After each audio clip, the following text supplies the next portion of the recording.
Eu sou a professora doutora Anne Venick, sou professora emérita da Universidade Federal do Rio de Janeiro, localizada na Faculdade de Educação. Sou pesquisadora 1A do CNPq, possuo PhD em Educação pela University of Glasgow, mestrado em Educação pela PUC-Rio, seu departamento de Educação, e tenho licenciatura em Ciências Biológicas pela Universidade Federal do Rio de Janeiro.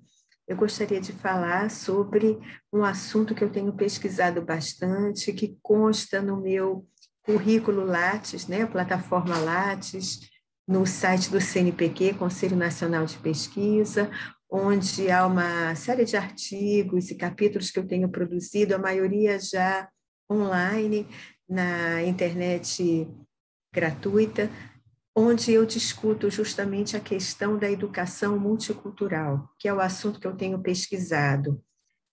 Várias notícias na mídia, em geral, têm trazido à tona a necessidade de nós combatermos preconceitos, discriminações, e nada mais importante do que educarmos futuras gerações, não apenas em currículos com conteúdos técnicos, competências e habilidades mais ligadas a metodologias e aspectos técnicos, mas também na dimensão ética, para que possamos ter cidadãos comprometidos com respeito ao próximo, valorizando a diversidade, e a educação, ela tem a obrigação de desenvolver os potenciais de todos os alunos que chegam às nossas instituições. Com isso em mente, nós não podemos deixar que fenômenos de bullying, de racismo, de intolerância se perpetuem. Para isso, a educação ela pode agir de forma proativa, através de seus currículos que a gente chama de multiculturalmente orientados. O que significa isso? Significa currículos em que nós não vamos abandonar os conteúdos, as disciplinas, nós não vamos deixar de exercer a nossa obrigação de transmitir saberes socialmente valorizados aos nossos alunos, não vamos deixar de prepará-los para enfrentarem vestibular, Enem e outros concursos. Simplesmente, nós vamos articular todos esses programas a essa dimensão ética, cidadã, multicultural. De que forma nós podemos fazer isso? Trabalhando com essa perspectiva de desafio a preconceitos e de exposição à pluralidade de culturas. Então, numa visão mais liberal, mais folclórica, a questão multicultural ela pode ser apresentada quando nós mostramos aos nossos alunos as diversas culturas. Por exemplo, quando nós trazemos a influência dos povos indígenas, dos povos africanos, na nossa sabedoria, nas nossas festas, nos nossos alimentos. Nós podemos também propor atividades multiculturais mais críticas, quando propomos para os nossos alunos, por exemplo, verificarem a escravidão, o que ela representou em termos humanos, se houve algum apoio aos escravizados quando eles foram libertos, algum apoio financeiro, pedagógico ou não.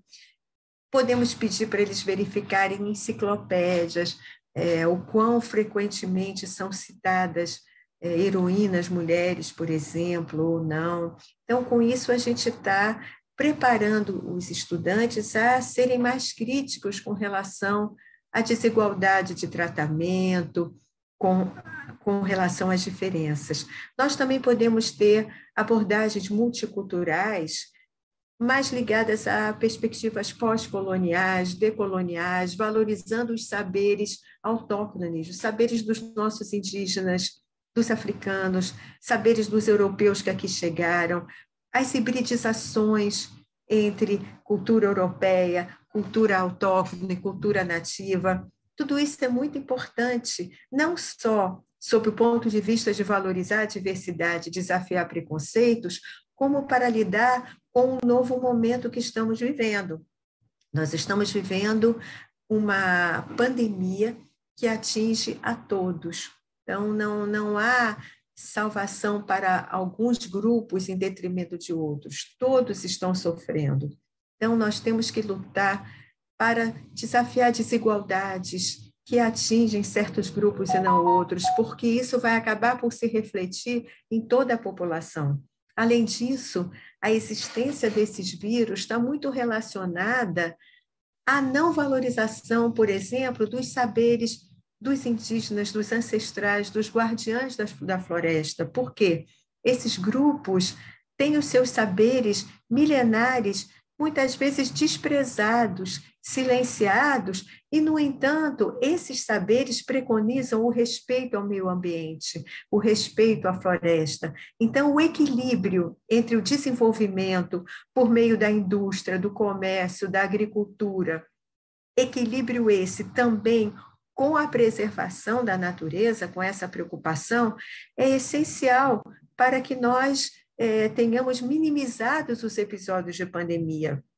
Já houve estudo em que, quanto mais se acaba com as florestas, quanto mais se avança em áreas cultivadas, em monoculturas, menos diversidade de espécies aparecem, muitas espécies da floresta são dizimadas, e há a multiplicação de espécies, tais como ratos, morcegos, espécies essas que não vão ter predadores, porque eles já foram destruídos, que acabam por se multiplicar excessivamente, e são espécies justamente que são hospedeiras de vírus, tal como o vírus da Covid, morcegos, ratos. Então, o equilíbrio da natureza, o equilíbrio ecológico, quando ele é ameaçado, ele acaba por resultar em desenvolvimento de espécies que são prejudiciais ao homem, muitas vezes causando pandemias.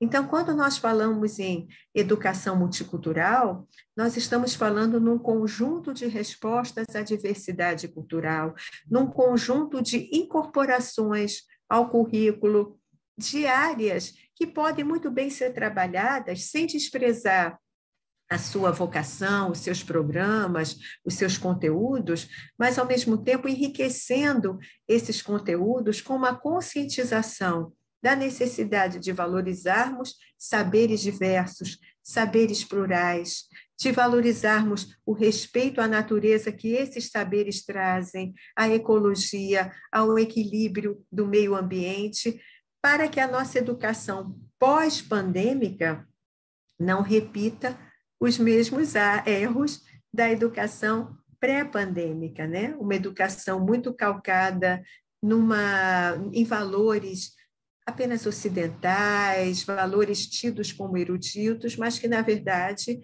podem muito bem dialogar com outros saberes, com uma outra conscientização. Então, a questão da cidadania ética, plural, da diversidade, ela se torna muito importante.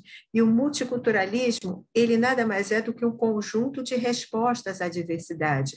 Portanto, ele é proativo, não é apenas contemplativo. Não é só dizermos, que bom que nós temos uma diversidade racial, étnica, de gênero.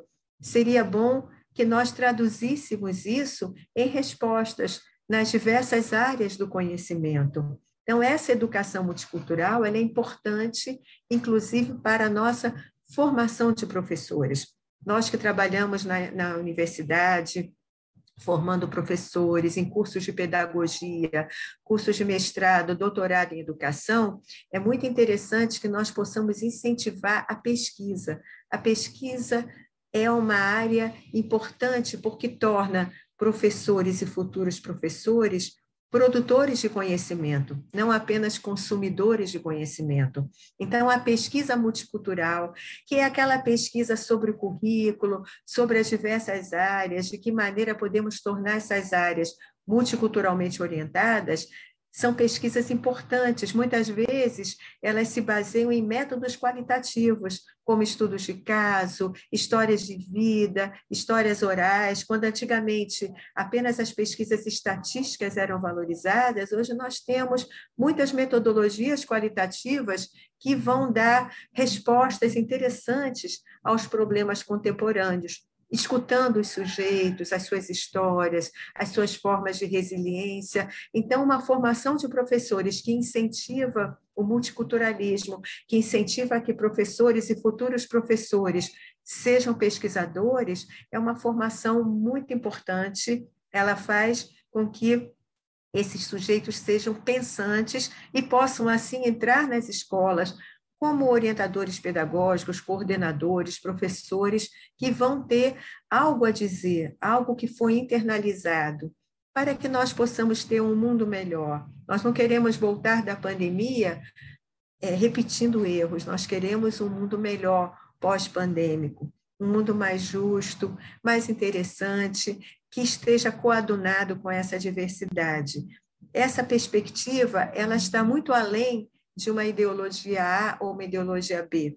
Essa perspectiva, ela se coloca como uma perspectiva educacional, que ela tem que ser abraçada por todos, de todos os matizes ideológicos, porque ela não pertence a uma ideologia específica, ela pertence a um pensamento que está buscando uma educação para a diversidade, uma educação transformadora. E é a educação que é a responsável principal, não a única, mas a principal, por formar novas gerações, por formar novas consciências.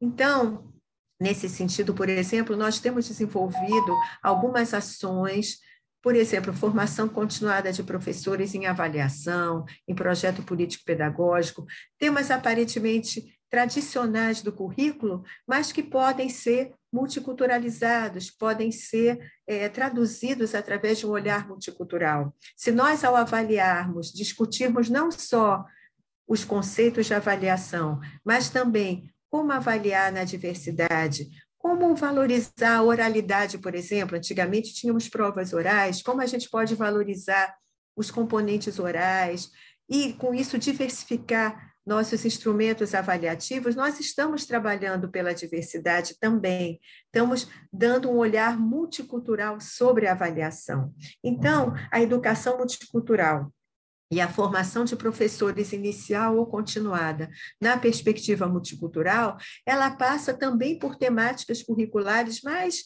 tradicionais, mais convencionais. O que muda é o olhar, como que a gente vai contextualizar esse currículo, essas dimensões técnicas com a diversidade.